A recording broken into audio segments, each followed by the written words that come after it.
Welcome to the Nerd Party. Maximum warp. Punch it. Punch it! Punch it, Bishop! Punch it. Punch that shit! Let's punch it.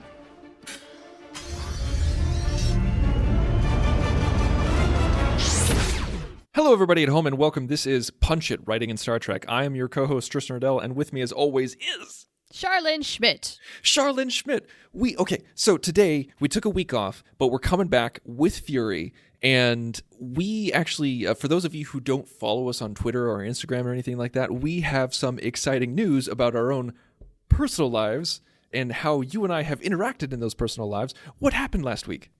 Well, we actually did get to interact in real life, and that was because you came to LA, you had a video shoot to do for your work, and we got to meet up for dinner. And so my husband and I, we drove out to Burbank to meet you. We did some dinner. We had some fantastic Thai food, chatted for a little while. We didn't have too much time. Like, ideally, we would have taken the night and recorded an episode, but that just could not happen. It didn't quite work out that way. You were on a pretty tight schedule. We had things that we had to do. But for that glorious, whatever it was, hour and a half, Something like that. we got to sit down and chat and talk. We got a photo at the end. And it was so much fun because this was only the second time in our whole lives that we have actually met in person. It's really funny because that's actually why we weren't able to give you guys an episode last week, is because I was traveling, and this was a last-minute travel thing, so we weren't able to record early or anything like that. And we even thought to ourselves, like, oh, maybe we could squeak an episode in, but schedule just didn't allow it. But yeah, we were we met 2 years ago. Is that right? 2 years ago for the first time in person at Las Vegas. It was Star Trek Las Vegas convention, the 50th anniversary. Vegas, right? Was it 50th? Yeah, it was 2016. Okay. Yep. It was, the 50th anniversary, and it was insane because we've known each other for 7 years now, and It's been a good long while. Yeah, what was it, 2012?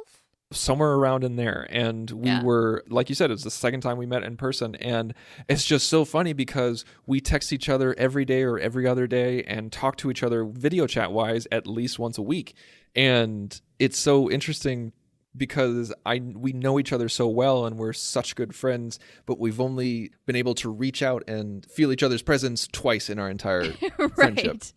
Yes. And it's kind of a surreal thing because of the fact that our friendship is limited by distance. I'm nowhere near Chicago, you're nowhere near LA. So when things do actually intersect and our paths can cross, it's like, oh, hell yeah, I don't care where you are. I'm going to make sure that we have a little bit of time. It's so cool on the very rare instance that it really does happen, just because it is so rare for us. I think that's why there are people out there who their thing is conventions. Like, that is where their extra money goes towards. Like not taking, vacations overseas or, like 4-star, 5-star dining or extreme sports or anything like that. Their money goes towards conventions because they get to meet and see people and hang out with people who normally they wouldn't, or they're just online friends or long distance relationships and friendships. And I totally get it. My first real convention, like, I went to one convention in Chicago. I went to 2 conventions in Chicago, but of course didn't know anybody when I went. But when I went to Vegas, I met everybody who I've known for years on Twitter or, through Trek FM or the Nerd Party. And it was just so much fun. And what was really fascinating to me was we actually got video of you and I meeting for the first time, and we're screaming. Yes, thank you, Darren. Yeah, thank you, Darren, who's also on SETI Alpha 3 on the Nerd Party. Go check them out. It's our Star Trek show. You go to thenerdparty.com. But, we're jumping up and down, screaming, hugging, and everything like that. But then when we met the second time, I was just like, oh, it's Char. And it was a lot more sedate. I don't want to say the magic was gone, but it's like, hey, I know you. Give me a hug. Yeah, exactly. It's just like, I have a friend who lives 30 minutes south of me, and because life gets in the way, we very, very rarely get to see each other. But, I've known him for years, and I see him every once in a while. I'm just like, hey, buddy, bring it and give me a hug. But because we had that one instance out of the way, where it was that one monumental time where we've known each other for years, but it was the first time we got to physically meet, that happened. And then the quote unquote normal friendship syndrome seeps in, and you're just kind of like, Yeah. oh yeah, it's Shar. Yeah, like I know Shar. I talk to her every week. So here we go. Indeed. And you got to meet my husband for the first time. Yes. I got to meet your husband very much, and it was so great to meet him and learn more about his hobbies. And because he's nerdy just like us, and just in different ways. Very different ways. We have completely different worlds, in fact, and sometimes that does us in very good stead too, where we connect on pretty much every other aspect of our lives except for these couple of things, and that's good for our own individuality. It's not good to have every single thing in common. That would just be a little weird. Now, before we get into our topic today, because we do have a topic, people, one thing that we want to remind you guys is that we have a contest going on where you can win a physical copy of Dayton Ward's Star Trek Discovery's Drastic Measures. It's a phenomenal book. We want to give it away to you guys. All you have to do to enter is go to iTunes and leave us a review for Punch It Writing in Star Trek. You leave us a review, we'll know when it's entered, and we'll announce the winner on the show. But if you want to help us in the process, what you can do is once you enter it, it doesn't always pop up right away, but you can screenshot your entry before you hit enter to show your username and what you've written, or you can do it after the fact, like once it actually posts on iTunes, screenshot that, send it to us through Facebook or through Twitter, or you can email it to us at punchit@thenerdparty.com. Only new reviews are going to be considered. We apologize for that, but it's the best way to keep track. In the future, maybe we do something for everybody who's helped us out.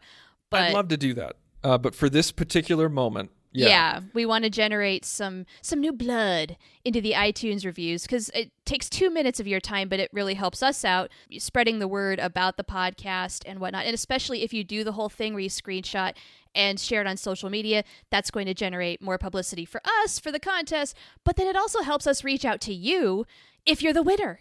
When you guys write us a review, obviously we don't get your email, we don't get your address or anything like that. No. And so it helps us kind of verify who you are if you send it to us ahead of time. Because if you don't send it to us ahead of time, what we're going to do is we're going to announce it on the show, and then we're going to say, hey, cool guy 55, email us at this email address so that we know where to send it and everything like that. Like, you are the winner. Right. And then it's on you. Absolutely. So everybody go and do that. It really helps us out, and you're entered to win a free book. We're going to ship it to you for free. 100% free. You get it. You get to read a great Star Trek novel. And a real book. Not an ebook. A real book. A real book. Not an ebook, not a PDF. A real book with paper.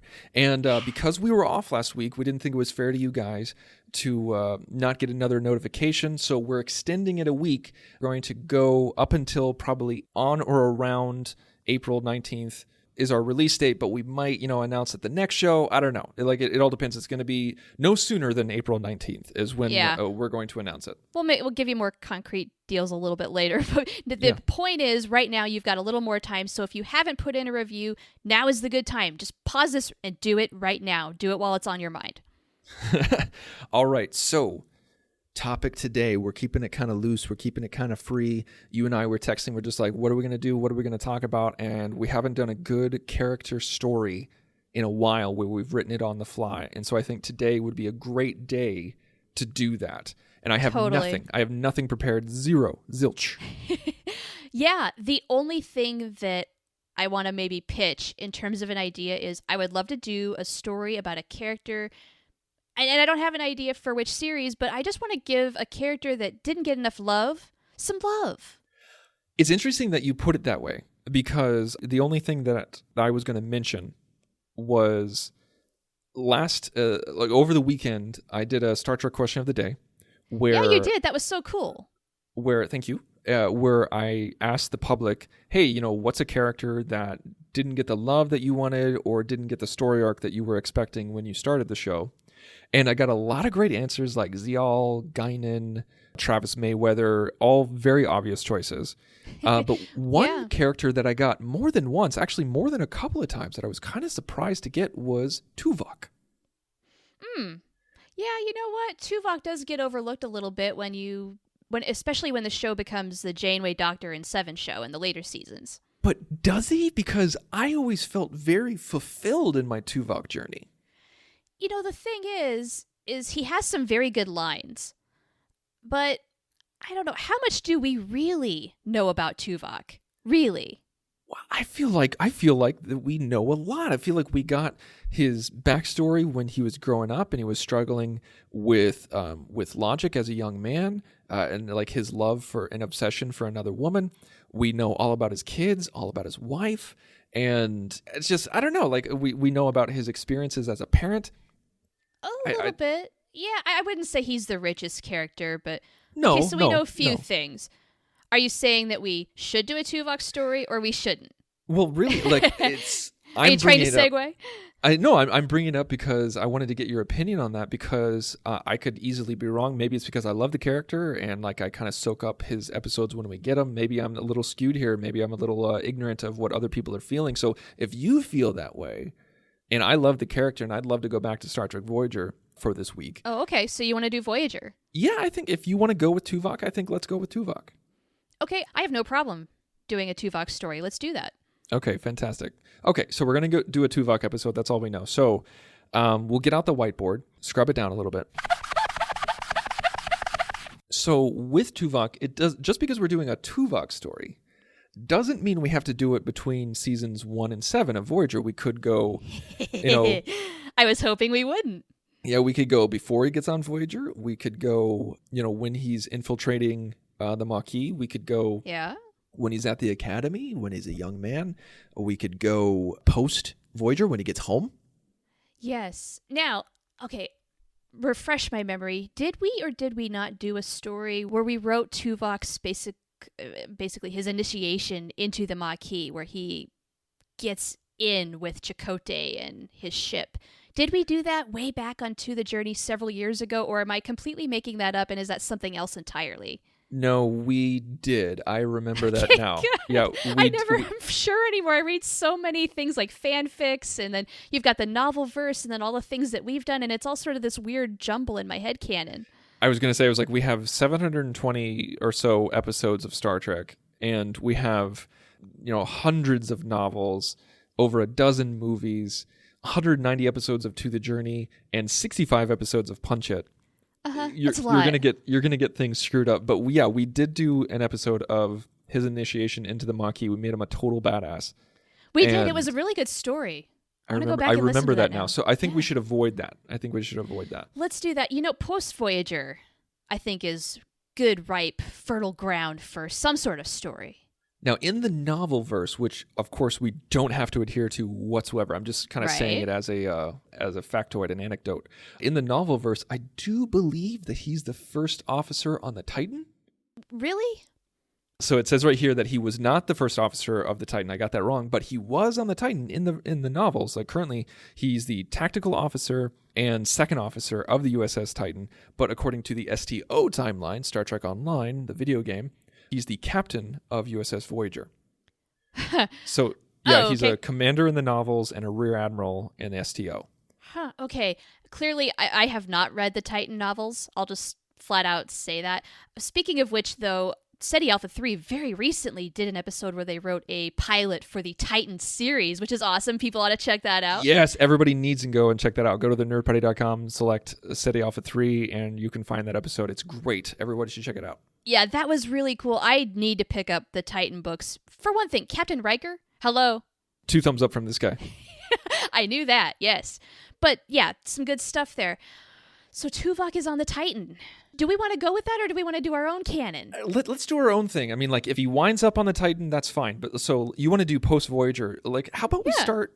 You want to start, like, right after Voyager or a little ways after, or... I don't know if I have an opinion one way or the other. Are you leaning in any particular direction? I'm thinking, like, let's make this, every once in a while, we'll do, like, a short story or a novella. Like, not necessarily an episode of any show or even a full novel or a movie or anything like that. So let's do a short story, a novella of Tuvok post-Voyager. That sounds good. And take it from there. So so this is our beginning point. We're doing a short story all about Tuvok post-Voyager, post-Homecoming. Okay. So you kind of floated the idea of, I don't know if it was your idea or if you thought somebody else had done it, but that he's teaching at the academy. Do you want to run in that direction? Well, I don't know if he was necessarily teaching at the academy, but like I could definitely see Tuvok teaching at the academy, though, because for one thing, he has done it before. Mm-hmm. And then he had to whip those rebel Maquis misfits in Learning Curve, which didn't quite work, and he had problems with people not adhering to the Starfleet way. That might be a return to comfortable territory for him, but I don't know if that's the most interesting avenue to go. I think it could be interesting where if we begin there. I like that idea because he's done it before. Maybe T'Pel convinces him, listen, you're done with deep space. We got to move on. I don't want to be away from you for this long again, even though we live a long time. Let's settle down a little bit more. Our kids are grown. They've got grandkids to attend to now, and I'm sure he doesn't want to miss anything with that. Plus, I'm sure beaming from Earth to Vulcan is a lot easier than being on a deep space vessel and all that. Like, this is kind of like maybe settling down a little bit, going into more stable territory. Yeah. I think you mean taking a transport because you can't beam from... What I mean is it's easier for him to get home. Yeah, you can't transport, but he can get home every night, probably. Every night? Well... Are you kidding me? No, come on. No. I guess it depends. Maybe in the Kelvin verse you can, just because you can beam over to Klingon. I mean, to Kronos, I mean. We're gonna ignore that little bit from Star Trek. All right. I'm making all of that up. But let's okay. So I think in order to keep it interesting, I think you're right. Like I don't think we can stay there the entire time. It's got to be this. I know it's a trope, but let's send him there where the beginning is like a prologue to the short story where he has that conversation with T'Pel, where like maybe Riker offers him a position on the Titan as soon as he gets back, but in our universe he turns it down because T'Pel wants him in a much more stable position. And so he's like, okay, well, I can always go back to the academy. And that's what they do. Flash forward 1 or 2 years, and he's teaching at the academy, and he's super bored. I'm having a hard time imagining Tuvok bored. Well, okay, so maybe bored is not the right word, because I'm assuming that Vulcans don't get bored. Right. I think how they would phrase it would be unfulfilled. Unfulfilled, yes. Maybe even restless was the word I was thinking. Okay, I could see that. Where he's getting that itch again. Yeah, he's getting that itch. Like, is it a deep space mission, or is it another deep space mission, or is it a dangerous mission where maybe he has to go undercover again, or maybe they need help with training an elite squad, something like that for a dangerous mission? Now, there's a nice logical progression right there. Is he working with cadets, say like what Nog was doing, where they have that elite force? These are very specialized young people, and he's going to be there to guide them on some dangerous paths here. Okay, here's something that we could do, and let me know if you're into it. Okay. So he's teaching at the academy 1 to 2 years after they get back from the Delta Quadrant. He's not doing any deep space, but he feels a little unfulfilled, and so he is thinking about quitting and going back to Vulcan. He's like, maybe he wants to spend more time with his grandkids and everything like that. Like, he's transitioned out of deep space. Like, maybe he needed that. He needed he couldn't just go cold turkey back to Vulcan or out of Starfleet. He needed to transition out and, like, calm down for a little bit and teach. But he realized, he's like, okay, I need to move on. Like, I'm done with teaching. I need something a little bit more exciting. But of course, this is all Vulcanized. Yes, yeah. He doesn't Frame use these for terms. Vulcan, yes. But like, he's going to talk to an admiral or like the head of the academy or whomever it is and tell them, like, I'm going to transition out. This is going to be my last year. And at the same time, that admiral's like, okay, before you rotate out, before you quit teaching, what if we gave you a special assignment that's a little bit more towards your strengths and a little bit more exciting than just teaching the history of tactical events and the history of maneuvers and things like that? And he's like, okay, I'm intrigued, perks up the little eyebrow. And they say, like, we need you to train Red Squad. That would be cool. Now, one nice little thing is we're going to have a scene where he convinces his wife that this is one last thing, one more mission, and then I'm really done, for sure, I promise. Okay, so you want to make this a one last job trope instead of the whole, like, you don't want him to do this permanently. You want it to be just one more gig or like one more round. That's what I'm thinking, because if he's going to go to Vulcan and spend more time with his family, he'll inevitably find something to do on Vulcan, but for the time being, like, yeah, if he's kind of bored with Starfleet and teaching at the academy and he's going to focus more on his family, this one last exciting mission is sort of like an outlier, an aberration. I don't see him, even though he is a little restless, he's like, well, I'm going to be on Vulcan. I'll have my grandkids to try and keep tame, because they're such unruly Vulcans after all. But I'll have to start a new life there. There will be a challenge in that. That will be great. And yeah, I see him as maybe just more leaving Starfleet behind. Okay. He's seeing Starfleet as the problem, maybe. What about this? Like, that is his plan. That's what he tells the Admiral. He's like, okay, before I leave, I won't leave right away. I'll give you an extra 3 months to train these cadets for Red Squad, but after that, I'm out. And through this journey that he takes, training Red Squad, he realizes, he's like, I'm not ready to retire on Vulcan just yet. Yeah, I do definitely see him changing his mind. And so they ask him to be the official head of Red Squad, where it's just like every single time we get a new Red Squad or a new year of cadets or anything like that, you are there to teach the best of the best in maneuvers, in captaincy, in fighting, in martial arts, everything, just basically everything. Like the dude's, he's a security chief, he's a leader, he's been in Starfleet forever, and he's wise beyond his years, and he's in the triple digits. He's all that. And so like, this is a gold mine for them. So you like that idea where he's just like, okay, I'm out, but then he's just like, I need to stick around to make sure these kids are okay. Yeah, oh, totally. I definitely think Red Squad is the prime opportunity to make that happen, too. Just because these are such high-functioning kids. Mm-hmm. His conscience isn't going to just let him do a little bit and then completely break off and go and hope that they're going to be okay. He's going to see that continued involvement is really valuable. I think the big dilemma for him, though, will be separation from family. Right. What does his wife think? What do his kids think? He's been away for so long already. He's really going to do this? But at the same time, he knows he belongs here and he's fulfilling a very important purpose with this. How's he going to find that balance? How is Tuvok going to, I don't want to say rationalize this, but how is he going to make it work? I think that's what we need to figure out.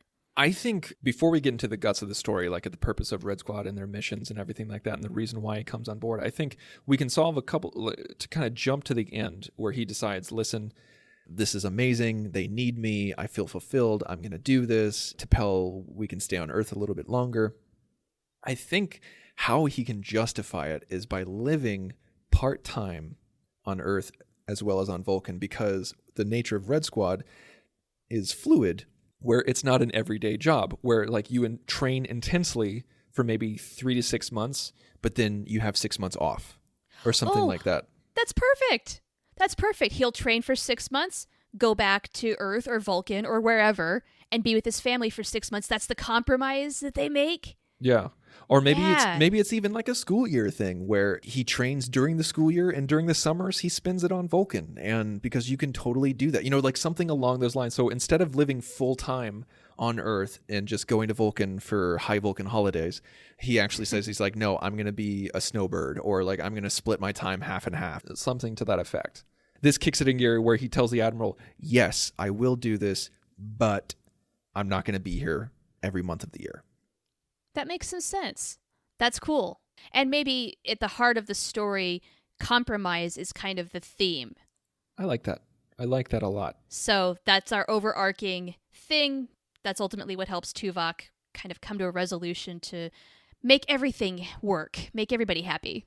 Okay, so if compromise is the theme, and I love that, by the way, it's all about, like give and take and figuring out what each other wants, whether it's your wife or your job, your kids, or even your students, figuring out what's best for everybody as well as yourself. Why bring Tuvok into Red Squad now? What's going on with Red Squad?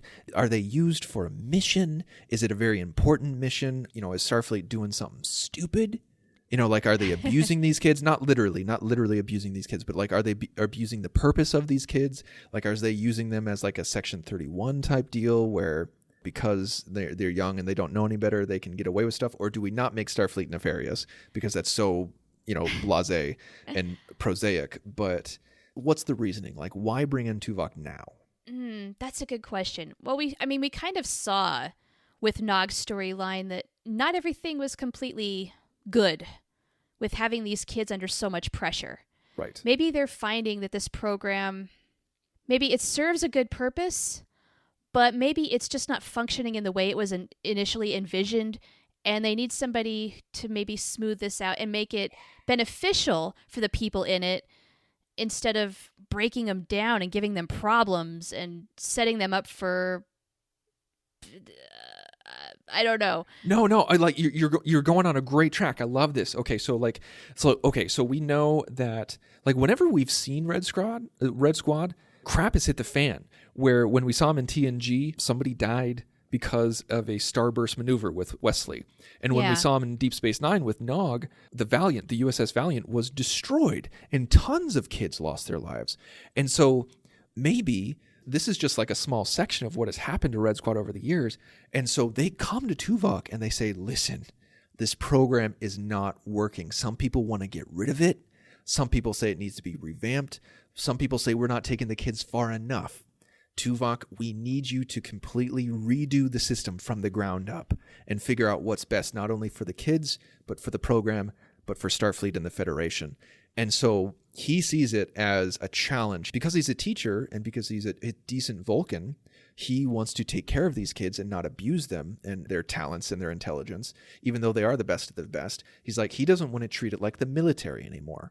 He wants to treat it as much more of an intellectual exercise with emphasis on physical training, which, I mean, I know some people say, well, that's what the military is, but he takes it from a much more holistic approach. Something like that. I don't know. Fill in the blank. That makes some sense with Tuvok. That's kind of what he tried to do with those Maquis. I kind of like how compromise is going to fit into this. Because with Red Squad kind of being in trouble, he needs to find how to maximize the potential of this great idea, but without killing so many people.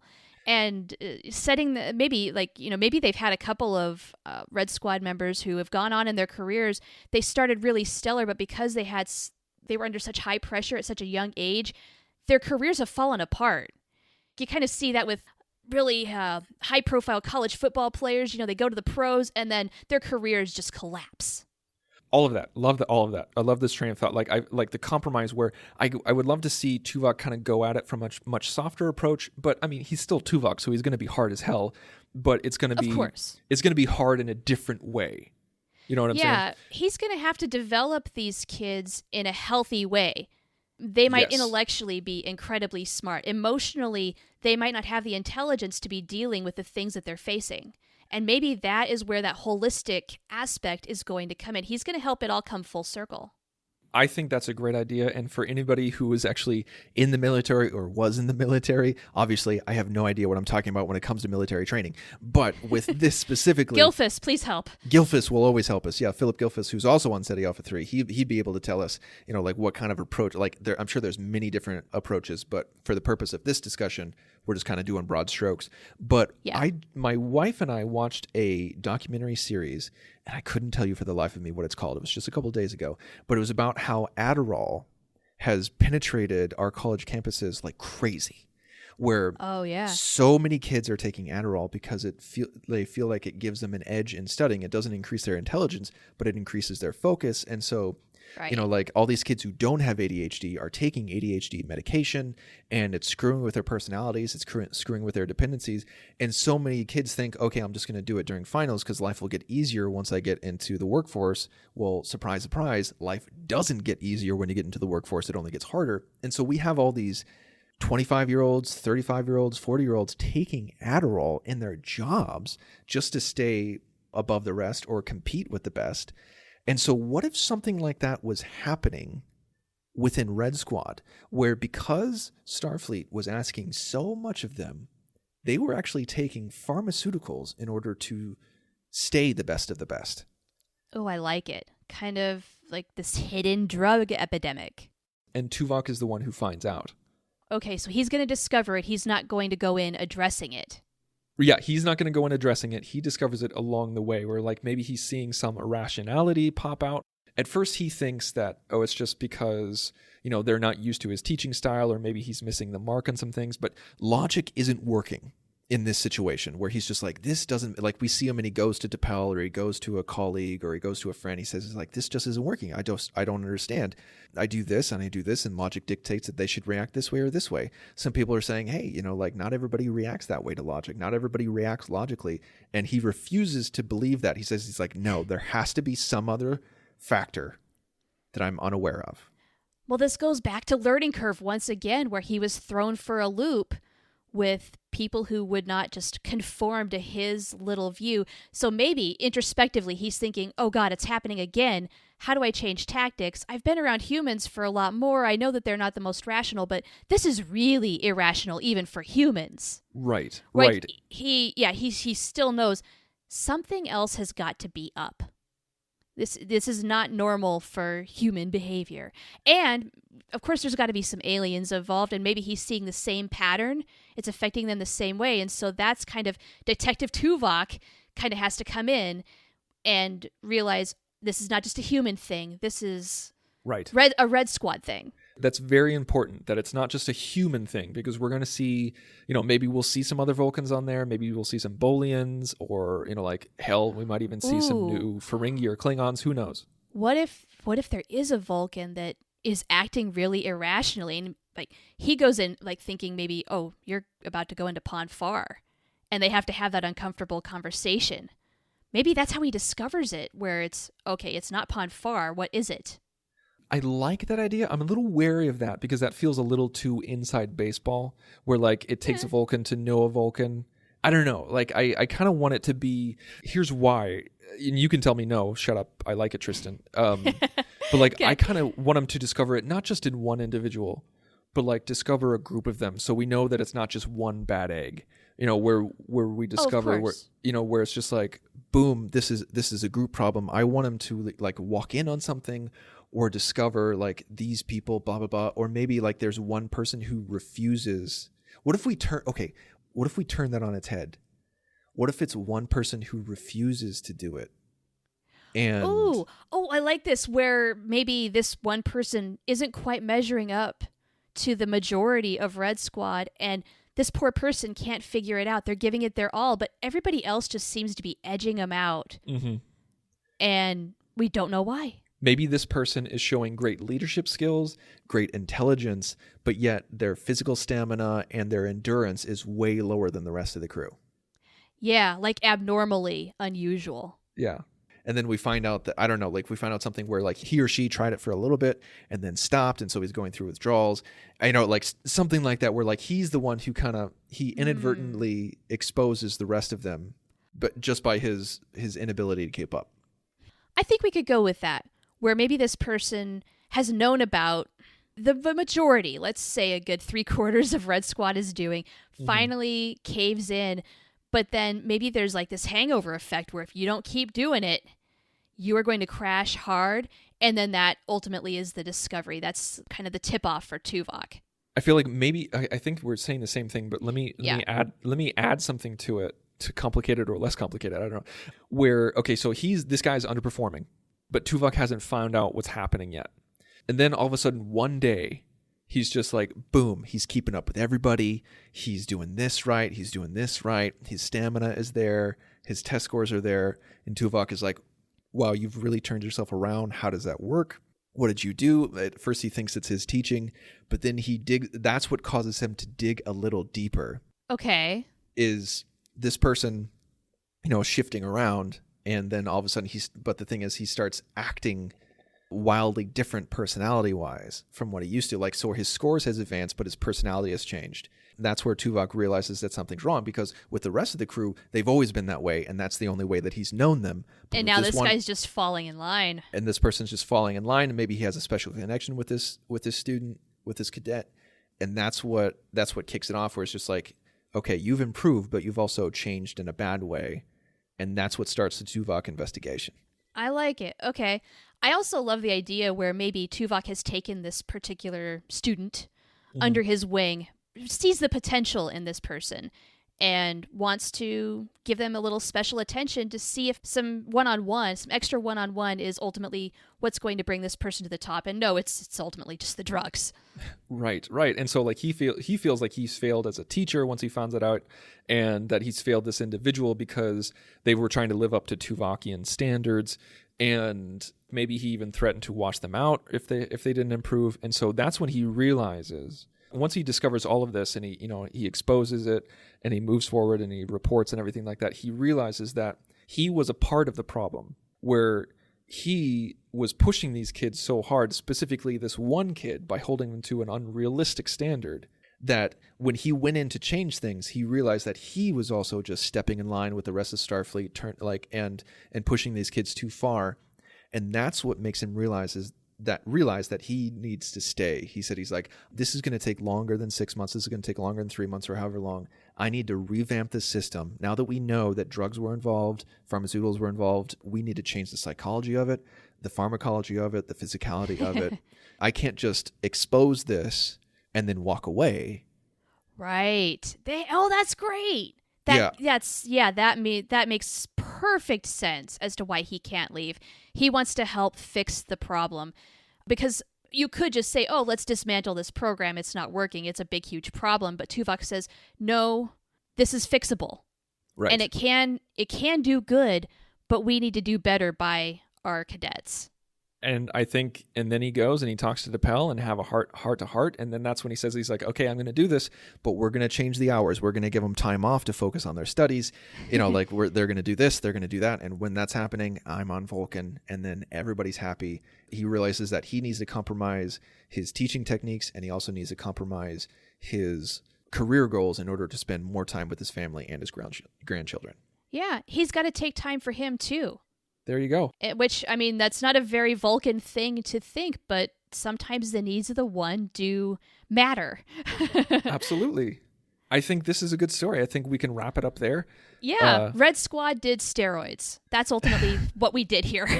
Basically, this was the after-school special of Red Squad. That is essentially what we made. Starring Tuvok as the teacher. How do I reach these kids? These kids.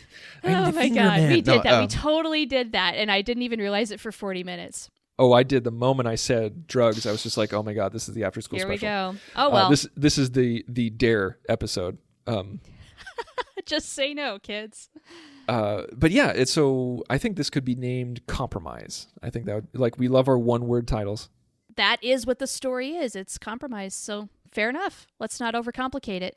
All right. Well, thank you guys so much for listening. Make sure to subscribe on whatever platform you listen to us on, and go to thenerdparty.com for all of our back episodes, as well as all of our other shows. We got Star Trek shows, Star Wars shows, a Harry Potter show, General Geek, everything that you can think of. So please go, and you can also find us on Facebook at facebook.com/thenerdparty, on Twitter at @joinnerdparty, as well as on Instagram.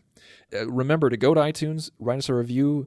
And if you write us a review in the next couple of weeks, make sure to screenshot it and send it to punchit@thenerdparty.com, or you can send it to us on Facebook or Twitter. Thank you so much. Next week is a mystery to us, just as much as it's a mystery to you, but whatever we do, we're going to punch it. Ready for warp, sir. Let's punch it.